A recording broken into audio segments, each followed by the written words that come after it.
Hi, good morning. Good morning, everybody. I hope you are well this morning.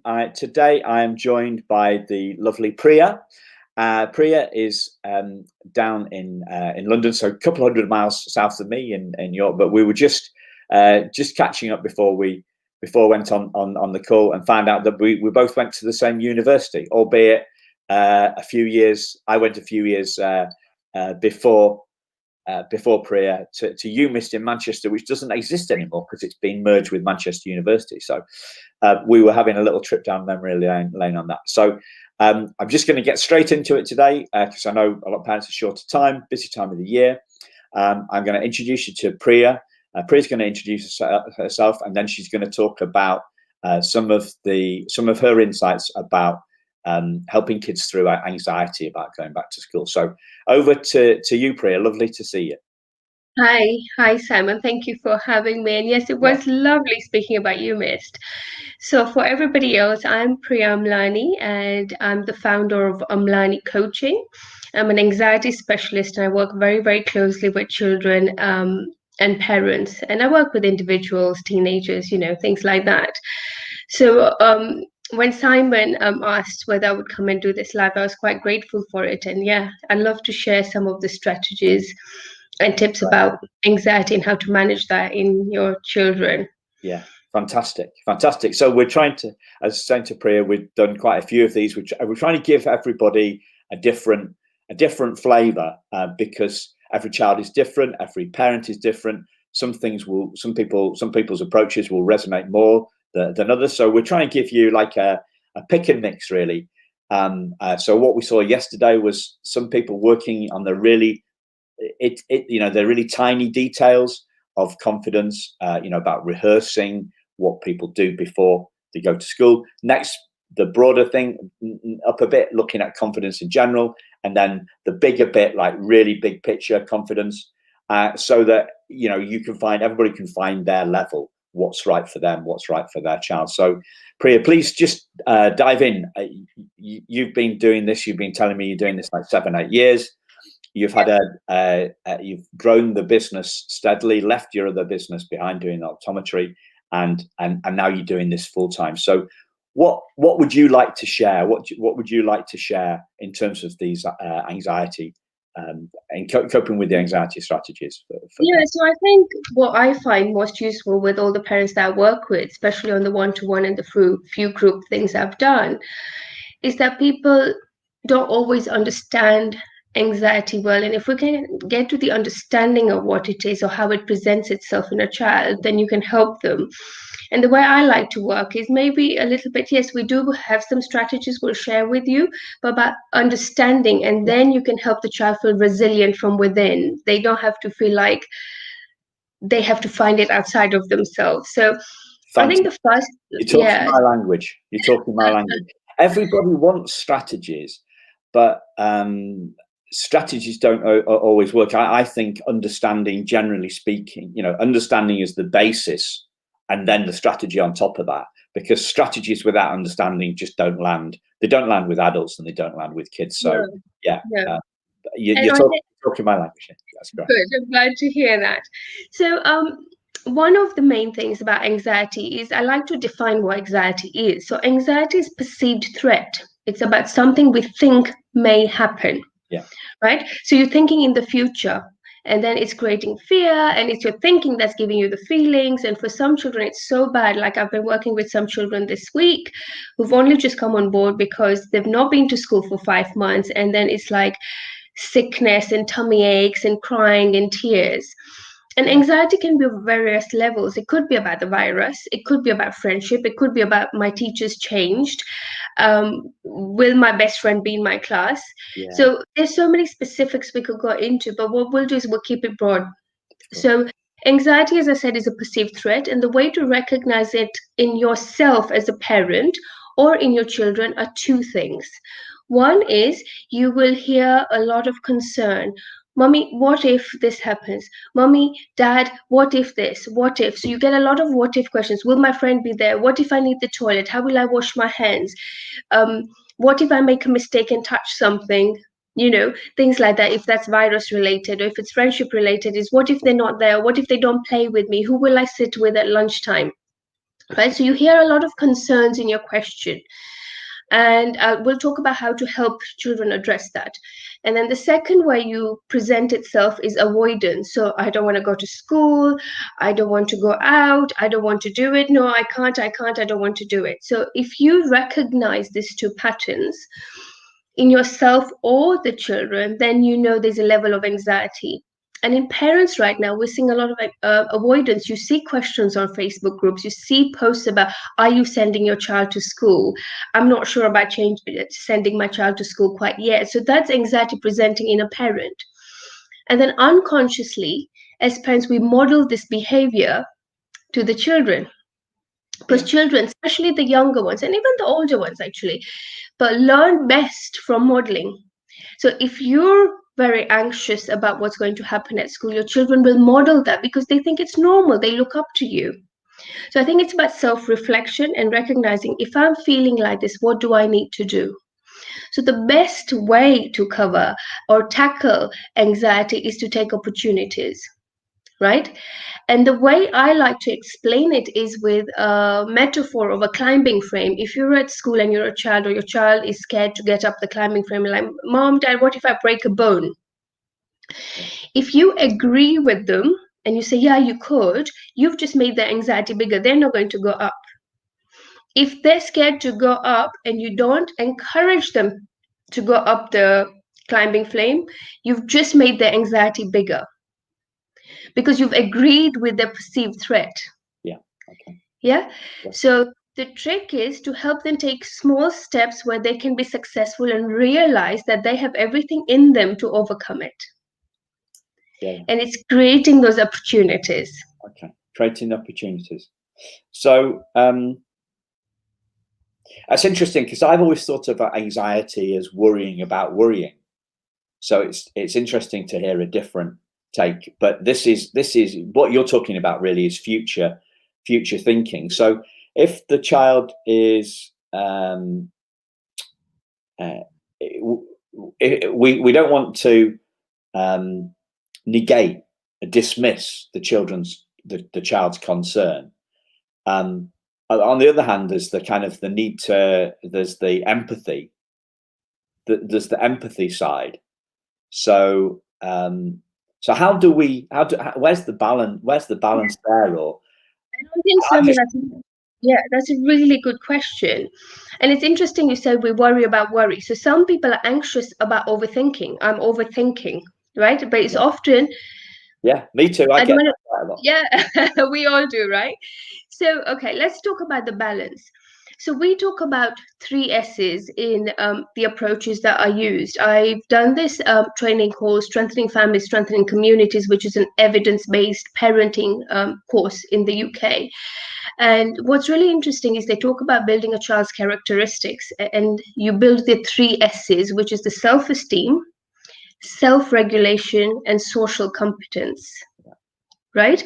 So self-regulation is the key for anxiety. So it's about understanding, yes, I know you're feeling like this, but I'm here. It's okay. Take a step up the climbing frame.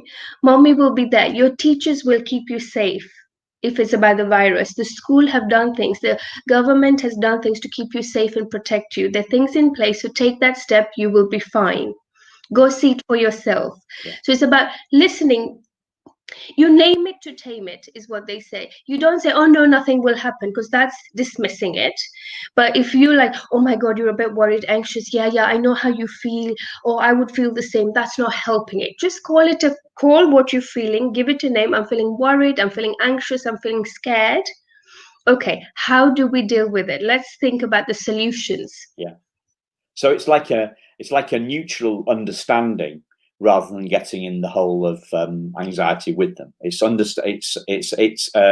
validating where they are. It's agreeing that you understand how they feel, but in a tone that is neutral to positive, rather than going down and worrying. And yeah, because I see quite a lot of that about adults in adults at the moment, like older people, particularly older people. But yeah, all sorts of people. they like, oh, they say to me, oh, how are you coping, Simon? And there's this hand wringing, and I'm thinking, well, we've been coping since March. We've been coping since March. We've been really fortunate in our family. Nobody's had it. Definitely nobody's died from it. I don't know anybody, that's had it really bad, apart from a guy that does some IT work for me. He was in bed for a week, and he said it was terrible. But he's back from it. But we haven't been touched by it. But all these people are saying, "How are you coping?" So, and there's a lot of kind of catastrophizing in the media, and that must be rubbing off on some people. But what you're talking about is not going down that hole, staying, validating where they are, and then moving them forward, and talking about what the school's going to be done, and the fact that they're going to be there for them. And I think that applies to us as adults, as parents, because I experienced that. I was shielding because of my father, and we didn't go out. We were super careful, right? And then you think all these people are out and about and stuff. And then I had to take him to the hospital. I had to take him to an appointment. And actually, when I took that opportunity to go out, you realize it's not as bad as people say. People are careful. People have got masks. There are people following the things. Yeah. You may have a couple who don't, but overall, and when you take that opportunity and you realize it's not so bad, you telling your fight or flight response, because anxiety is in the fight or flight response, it's safe, it's okay. Yeah. Right? And I think it's because there are people who've not been out at all, have been really careful with the shielding. Right? But there are people who have gradually opened up themselves, as the government has said, you can go out, you can do your family get together and stuff. And people who have taken that opportunity are less anxious about it. Whereas the people who haven't are the ones who are really feeling it. But I think as soon as they go into school for the first couple of weeks, it will start to help. Yeah.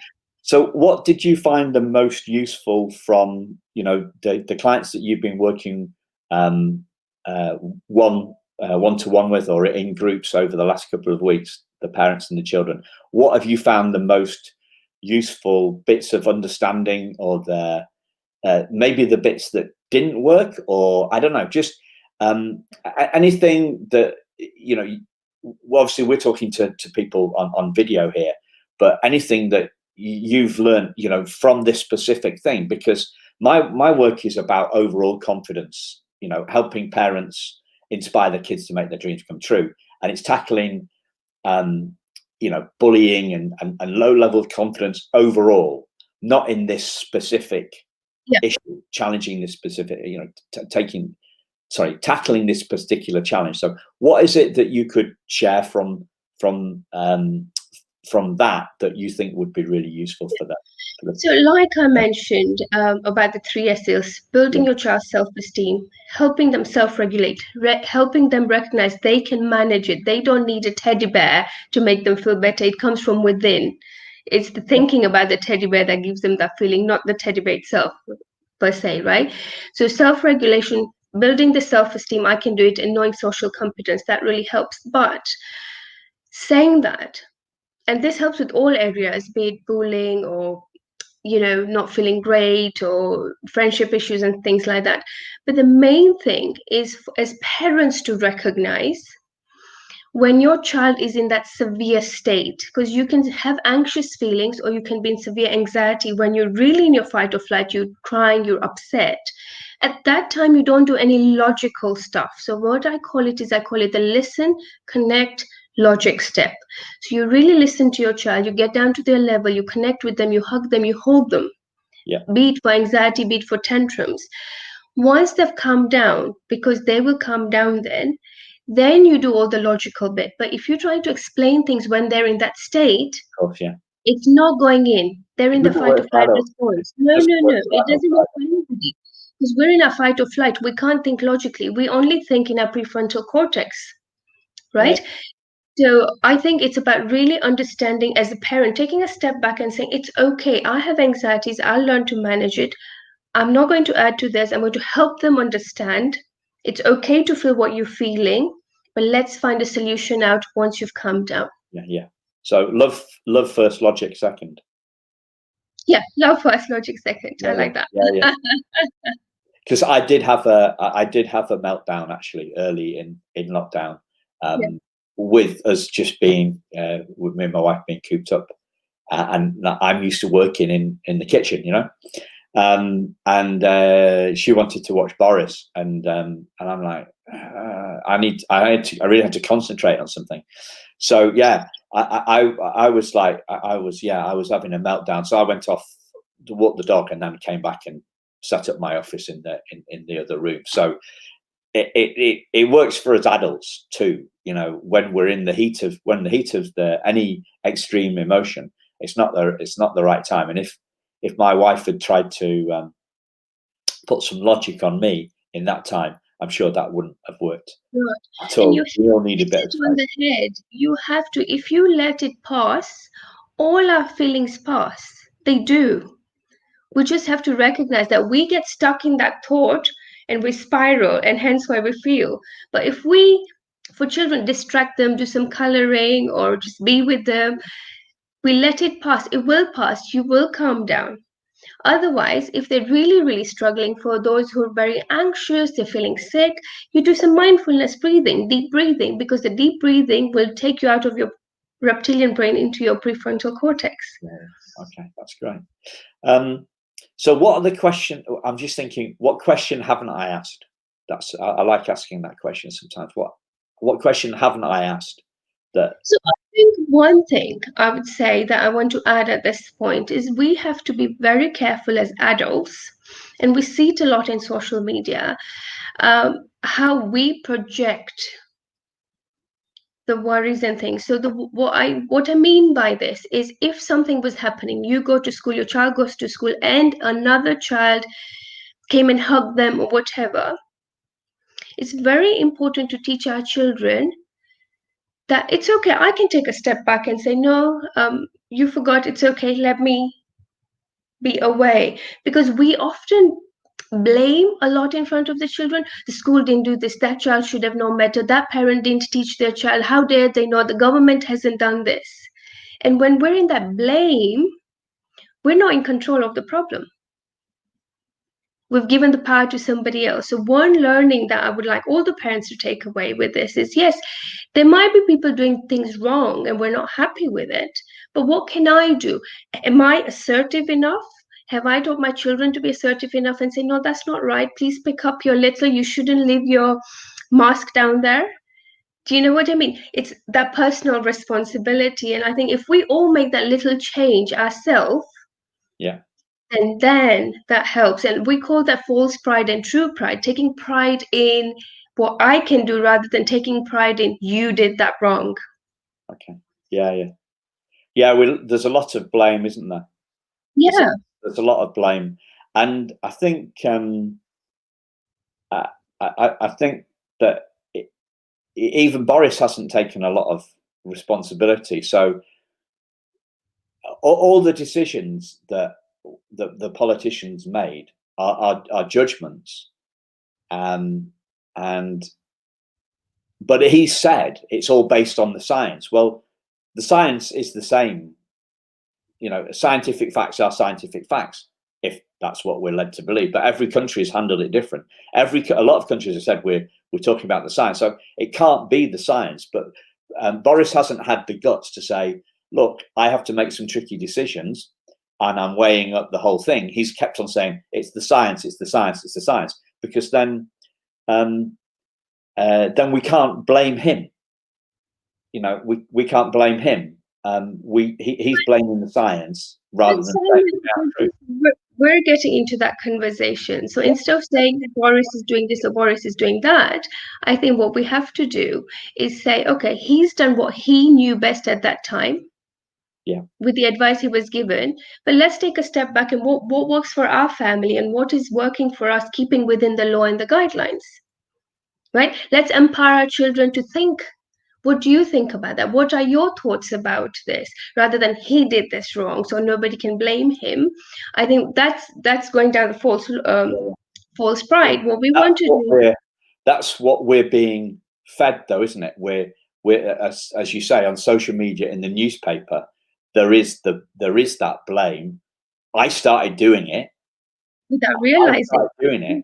and that gave you the opportunity to kind of like draw me back to a kind of like rather than blaming somebody, it's okay. Let's put that to one side and let's focus on what we need to do as a family rather than what somebody else has done. And I think a lot of parents do this. They go onto social media to ask for approval or how to regulate them. What are you doing? What are others doing? But we have to sit back and say, my child might have asthma, or my child is anxious about friendships. So is it more important they get back to school and have those friendships quicker? So each case is so different. And if we took that personal responsibility, and rather than and this happens in all areas of life, be it bullying or whatever, we'll say, oh, but your teacher didn't support you, your teacher didn't do that, your teacher should have done that. Okay, but what could you have done to feel better in yourself? You have it in you. You have it in you. Like you talk about happiness. Happiness doesn't come from outside, it comes from within. Yeah. Are you a Michael Neal fan? I am. I do. I do believe in the three principles. Yes. Yeah. Okay, so we're singing from that's why we're connecting. Viewers, we're just talking about a guy and a practical spirituality philosophy. Guy called Michael, is an American guy, used to be an actor. So the essence of his approach is that our feelings come from within. Feelings are an inside job. So that's why happy memories make us happy, and why when we're worried about something in the future, we're forward thinking, and that seeing that means that we realize that nobody can take our happiness away from us. Yeah, the resilience or the contentment.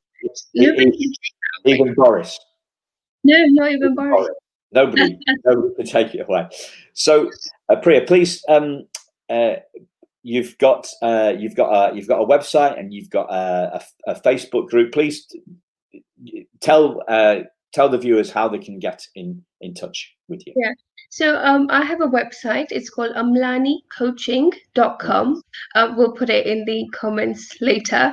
And I have a Facebook group. It's a private Facebook group. So if you want to join in, please, it's called Overcoming Anxiety and Positive Parenting. And I support parents through that group with whatever questions they may have.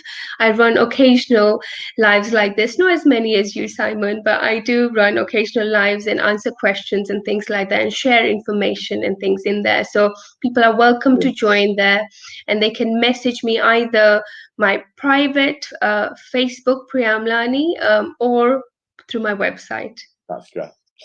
Okay, that's been brilliant, and I love the way that you use my edging towards Boris rant as a teaching opportunity.